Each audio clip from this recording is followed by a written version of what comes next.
Petrol महंगा हो गया, कौम जिस अजियत में मुब्तला है, आने वाले हालात का जो नक्शा दिखाई दे रहा है, बदतरीन हुक्मरानों के होते हुए ये तो आम सी बात है। ये तो खून भी तुम्हारा पी जाए और हड्डियां भी चचूर जाएं तो फिर भी ये डकार नहीं लेंगे। ये तो उस अजाब की शक्ल में हमारे ऊपर मुसल्लत होते हैं जो हम कोताहियों का इर्तिकाब करते हैं। एक रिवायत में आता है, आमालुकुम उम्मालुकुम, तुम्हारे अमल ही तुम्हारे हुक्मरान हैं। तो जिस तरह के हम होंगे फिर इस तरह के लोग हमारे ऊपर मुसल्लत होंगे। तो हमें अपने आप को दुरुस्त करना होगा और अपने आप को सही करना होगा, और नतीजे के अंदर फिर अल्लाह की रहमतें हमारे ऊपर तान दी जाएंगी, फिर सालिहियत का नूर आएगा, फिर राहें कुशादा होंगी।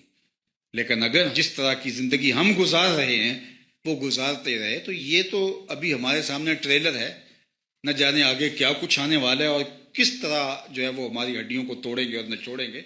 ज़िंदगी तो अब भी सिसक सिसक के गुजर रही है। एक गरीब आदमी जो 800-900 रुपए की दिहाड़ी करता है, वो 3 लीटर पेट्रोल भी डाले तो उसके लिए भी 1500 रुपया उसे चाहिए।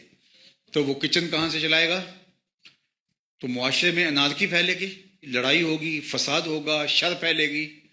अगरचे कौम इतनी सहमी और डरी हुई है उसके बावजूद भी वो सहती चली जाती है। वो कहते कोई बात नहीं है, जुल्म दियां जंजीरां दे विच कस के रखो, एक दो संगल होर भी पालो। वो जूते मारने वाले बढ़ाने वाली बात है। तो ये अजाब बढ़ते चले जाएंगे। फरमाया तुम्हें बाज से बाज की अजियत चखनी पड़ेगी।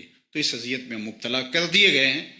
ना समझें, ना सोचें और ना इस पर हम गौर व फिक्र करें। अपनी ज़ात से लेकर ऊपर तक ये पूरा निज़ाम बदलने की ज़रूरत है। किसी ज़माने में हम सोचते थे शायद इसके दामन से कोई खैर फूट आए, लेकिन एक अरसा हो गया हम सोचते हैं कि मगरब की डिज़ाइन करदा जमहूरियत में तुम्हारे लिए कोई ठंडी हवा नहीं है।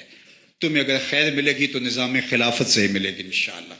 हम अपने हिस्से का काम कर रहे हैं। अभी तो शऊर को बेदार होना है, कौम की ज़हन साजी हो, ज़हन साजी के बाद फिर कौम अमल की तरफ आती है। हमें तो अपने हिस्से का काम करना है।